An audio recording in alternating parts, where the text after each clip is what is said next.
welcome back to my channel. It's been a minute. For any of you guys who are just coming to my channel, welcome. My name is Shanae. I have been trying to conceive for about 10 years all in all, but doing IVF for about 3. And we are now finally pregnant. Well, this is our third or fourth pregnancy, essentially. But we miscarried. This is the furthest we've been along. So our last miscarriage was at 6 weeks, 4 days. And then the previous ones before that never stuck. So we did about 7 or 8 different transfers and none of them took. And then we did get fortunate enough to get a positive pregnancy test last year in April, and we miscarried at 6 weeks and 4 days. And now we're here again, and we transferred January 30th, and we are currently 9 weeks pregnant today. Yes, 9 weeks pregnant today. However, if you're seeing this, I'm a lot further along because, of course, we didn't post this until we were after 12 weeks. So, if you're seeing this, that's a good sign that things are still going well. However, update to my bump date, I guess you can say. I guess my last video, we uploaded our 6-week ultrasound and photos, and you guys got to see our little smudge, I guess around that time. And we saw the heartbeat at 6 weeks. Everything was great. And then 7 weeks. So my anxiety is crazy because I don't have any symptoms yet, and my husband is just like, you just wait. So I'm like freaking out every week, because I don't have any symptoms really. Well, now I'm having a few more, and my symptoms luckily only come at night, where I get waves of nausea, right now. I think it's probably because I haven't eaten anything. I was just going to go to bed. I'm in bed, ready to go to bed, and I haven't eaten anything. I just don't feel like eating. I guess that's another symptom. I just don't have an appetite. And clearly I need to eat something because I'm feeling nauseous now. So, I know I said around 6 weeks, I didn't have any symptoms. I really still don't. I just get kind of waves of nausea, if I don't eat. So that kind of put me in a panic mode, and I got a 7-week ultrasound. So my fertility doctor is so sweet. He's just like, I'll give you an ultrasound every week if you want. If your anxiety's high, anything you want, let me know, and I will get you in. And little does he know, he even told the wrong person, because I will surely take you up on that ultrasound every week, sir. Thank you very much. So I was kind of freaking out because I did have some spotting, kind of light brown spotting. And then I just wasn't having symptoms around 7 weeks. And so I was just so my anxiety was just going haywire, really. So I booked a early ultrasound. So we had a 6-week, and then we were to book an 8-week. And so my anxiety was kind of running high. So they entertained my crazy and got me in at 7 weeks. And everything was fine. Heart still beating away. Measuring great. And so he joked and said that he would keep my 8-week appointment because he knows I can't wait till 2 weeks. So we ended up seeing them twice in a row, back to back. So last week we went in for an 8-week ultrasound, and that went really well.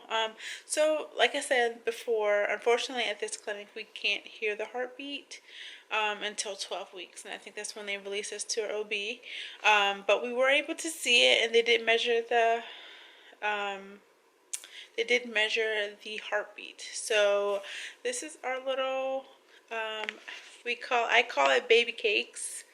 This is our little baby cakes. And as you can see there, that is I was told that this is kind of the embryonic sac that's starting to grow, and eventually those two will fuse together, so there's not two pockets of fluid. And they're measuring right on track. And then on the lower one, he measured the heartbeat, and the beats per minute is 149 beats per minute. And that was really cool to see. I'll upload that ultrasound to the end of this video. But yeah, everything's great. Like I said, 8 weeks last week, 9 weeks today.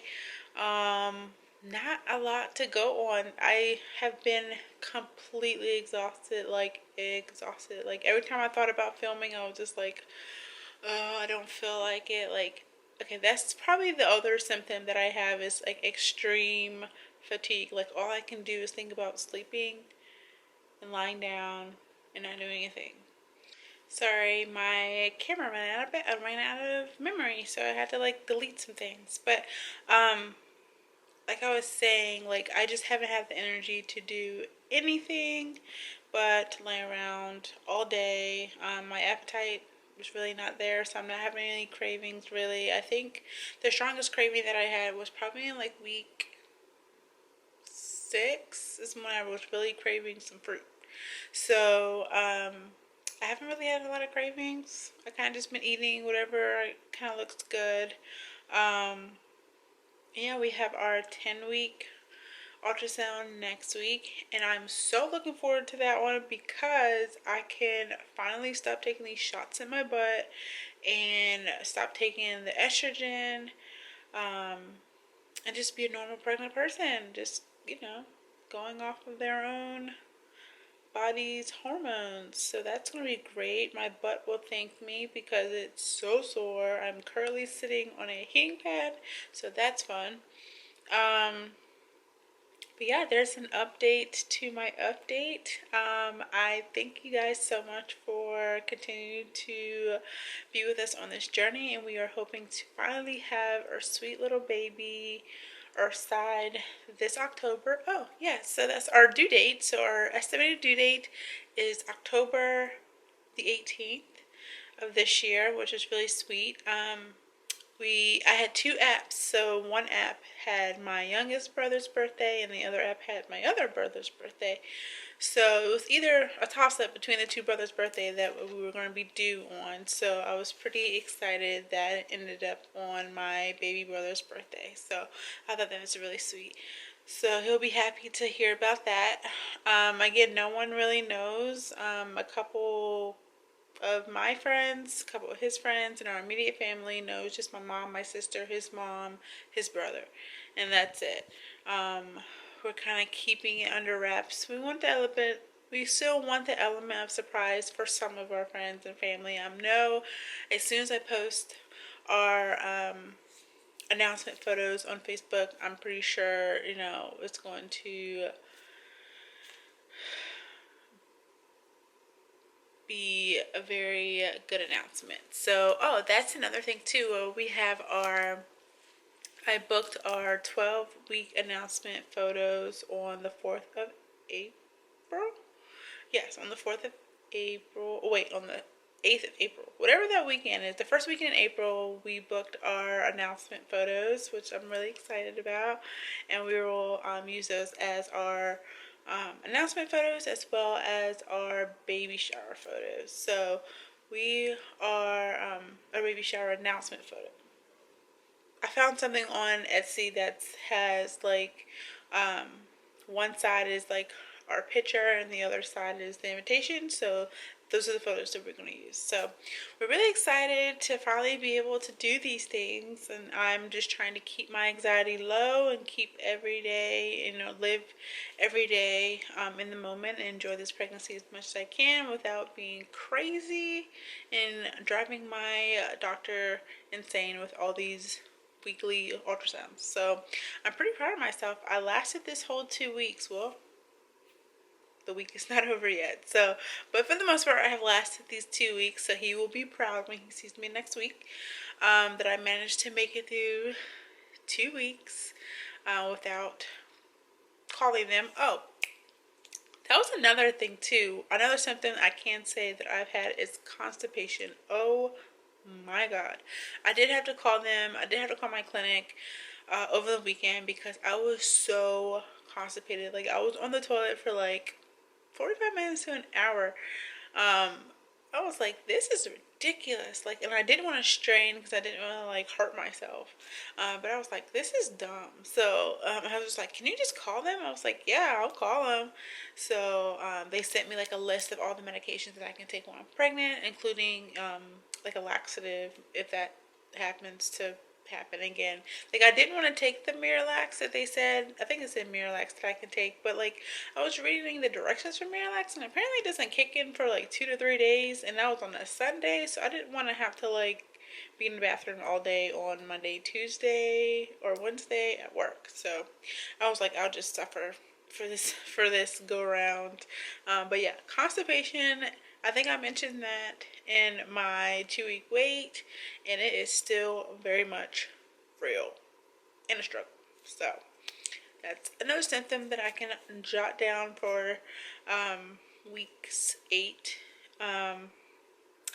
And yeah, that's it. That's just an update to my update, and I hope to see you guys in my next video. I will enter the clip of our ultrasound for 8-week ultrasound, and I will see you guys in our next video.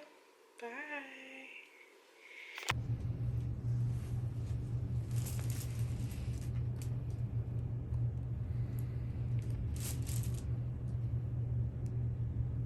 Looks good.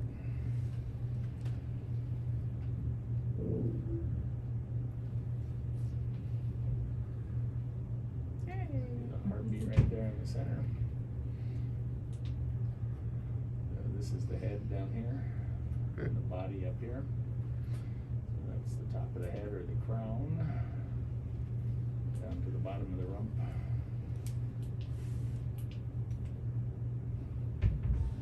The whole thing here.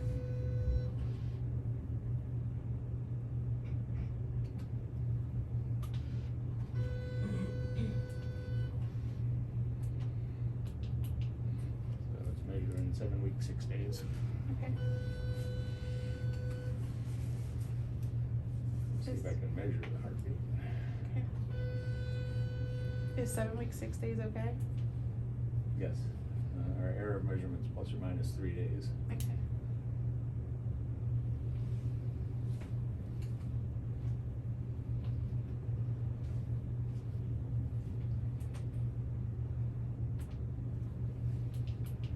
Heartbeat's 149 beats a minute.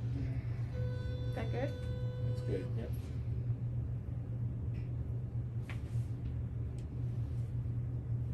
You can see limb buds. So if you look closely down here, you can see this little lump right there.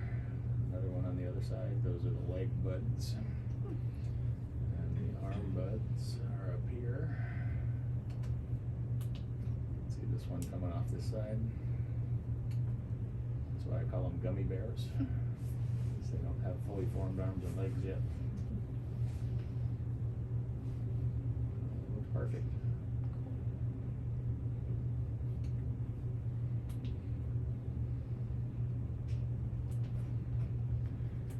Is that the yolk sac still? Yep, this is the yolk sac over here. And this white line going around it is the amniotic sac. Right now there's actually 2 bags of water. The chorion's out here, and the amnion's right there. But eventually those two will fuse, and there'll be just 1 bag of water. That's a good view of it. See it going all the way around. Yeah.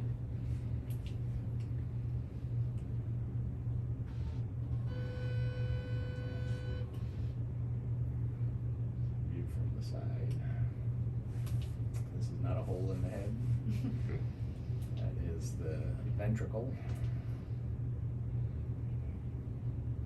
And that's a little fluid-filled area that the brain develops